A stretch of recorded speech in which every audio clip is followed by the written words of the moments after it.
Y'all can do better than that.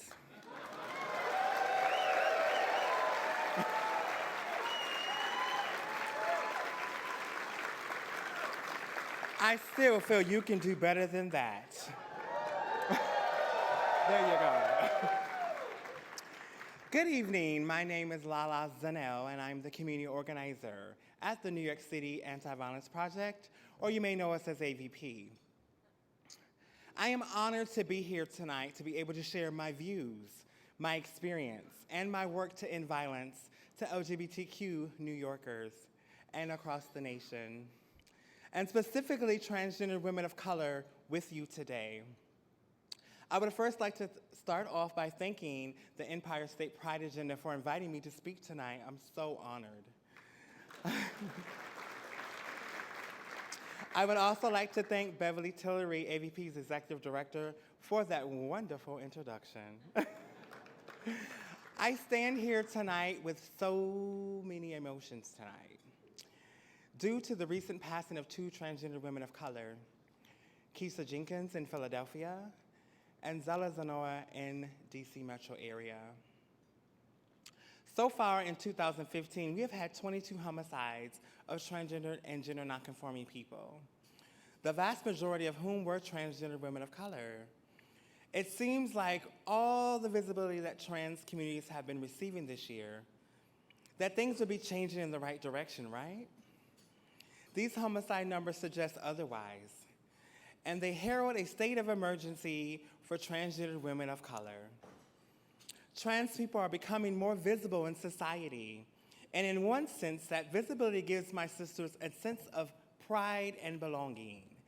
But on the other hand, especially when we are forever learning of the murders of our sisters, it is yet another reminder that to society, we are still looked at as disposable.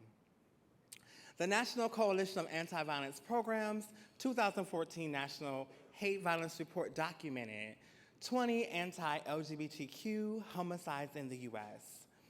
Of those 22 homicides, a majority were 55% of victims, they were transgender women, and half, 50%, were transgender women of color. As I said earlier, in 2015, we already had reached a crisis with 22 lives lost to senseless transphobic violence. Visibility is not the only answer for me, especially when so much of the visibility is in death rather than celebrating life. We need to really have open and honest conversations on changing the systems of oppression. While getting to the root causes of this violence to my community, we are seeing time and time and time again. These root causes are wide-ranging. They include a lack of access to housing, employment, education, and healthcare.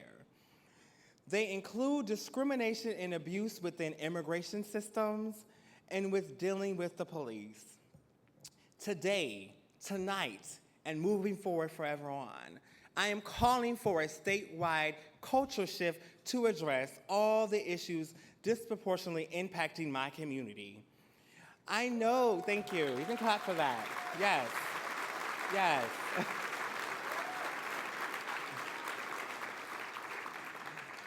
I know that we are here tonight to celebrate the 25th of the Empire State Pride Agenda. And I want to leave you with this and take this home with you tonight. Each and every one of you in this room has so much privilege and access to the smallest things in life that the trans community is fighting for. I am asking and challenging you all tonight to stand up and make a pledge tonight with my community. A pledge that you will go back into your work and carve out spaces for trans folks that are based on their needs and that are led by the leadership of the New York State trans community.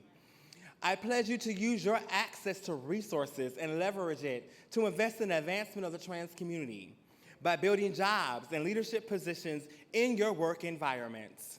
I am asking that we as the LGBT community as a whole begin to create this culture shift that we are asking the world to give the trans community by molding it within and modeling it within our community first.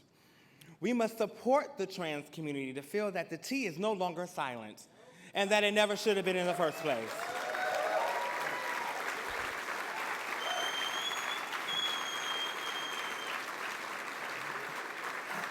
Thank you.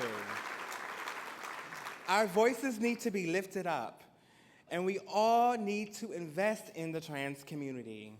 In closing, I would like to say thank you again for this opportunity to talk about my community tonight.